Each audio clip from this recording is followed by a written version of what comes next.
Perlu saya ilustrasikan ya. Ada satu perbedaan antara permohonan perizinan dan permohonan pendaftaran merek. Kalau perizinan itu kan biasanya asal persyaratannya dilengkapi.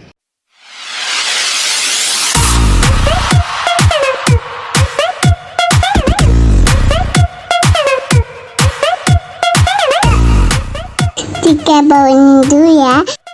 Ada. Baik sahabat media, sesuai dengan pertanyaan, dua pertanyaan ya. Pertama, kenapa merek Gen Halilintar dapat mengajukan gugatan ke Pengadilan Niaga? Dan yang kedua, apa saja tahapan permohonan perizinan merek? Upaya mengajukan gugatan ke Pengadilan Niaga karena disebabkan adanya penolakan permohonan banding ke Komisi Banding Merek ini telah dibenarkan oleh peraturan perundang-undang, dan langkah ini menurut saya sudah langkah benar karena diatur pada pasal 30 ayat 3 Undang-Undang Nomor 20 Tahun 2016 tentang merek dan indikasi geografis. Kalau gugatan ini dikabulkan, maka merek tadi akan kembali menjadi merek terdaftar dan diberikan sertifikat mereknya. Nah, bagaimana kalau gugatan ini ditolak atau tidak dikabulkan? Maka undang-undang masih memberi peluang untuk mengajukan kasasi sebagaimana diatur di pasal 30 di ayat 4-nya. Ya, kalau kita berbicara mekanisme pendaftaran merek, maka perlu saya ilustrasikan ya. Ada satu perbedaan antara permohonan perizinan dan permohonan pendaftaran merek. Kalau perizinan itu kan biasanya asal persyaratannya dilengkapi, maka izin itu akan diberikan. Sementara permohonan pendaftaran merek ini bukan meminta izin, tetapi meminta hak.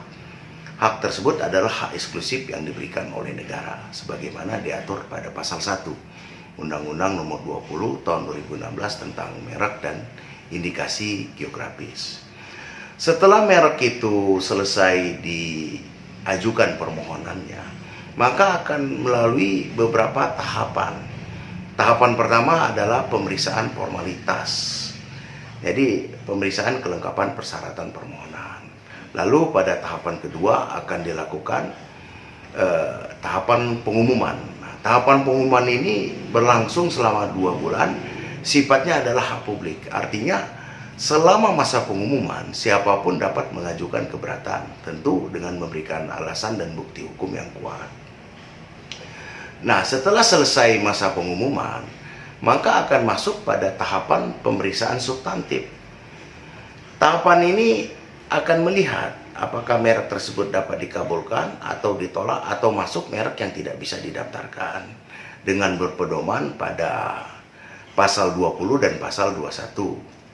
Kalau kita melihat ketentuan undang-undang, banyak faktor penyebab merek itu ditolak pendaftarannya atau tidak dapat didaftarkan. Misalnya bertentangan dengan moralitas, bertentangan dengan agama, menggunakan simbol negara, atau mengganggu ketertiban umum, dan lain sebagainya. Paling banyak merek itu mendapat usulan penolakan atau ditolak karena memiliki persamaan pada pokok atau persamaan pada keseluruhan dengan merek yang lebih dulu didaftarkan. Nah, biasanya kalau ditemukan hal seperti ini, maka pemohon atau kuasanya akan mendapat surat usulan penolakan. Nah, usulan penolakan ini diberikan satu kesempatan bagi pemohon untuk mengajukan tanggapan keberatan atas penolakan tadi atau hearing. Nah, apabila hearing kita masih tetap ditolak, maka pemohon atau kuasanya dapat mengajukan ke Komisi Banding Merek. Kalau hasil dari Komisi Banding Merek mengabulkan hearing kita, mengabulkan banding kita, maka merek tadi kembali diproses untuk didaftarkan. Tapi sebaliknya, apabila Komisi Banding Merek tadi menolak permohonan kita, nah disinilah upaya mengajukan gugatan atas penolakan tadi ke ke Pengadilan Niaga, seperti yang sedang ramai saat ini. Sebenarnya sederhananya begini ya, prinsip pendaftaran merek itu adalah first to file.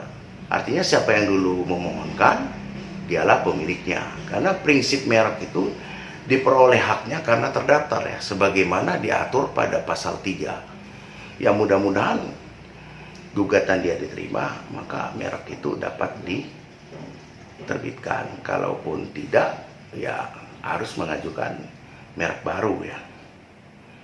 Dan tidak memiliki persamaan baik pokoknya maupun keseluruhan dengan merek terdaftar. Itu saja dari saya.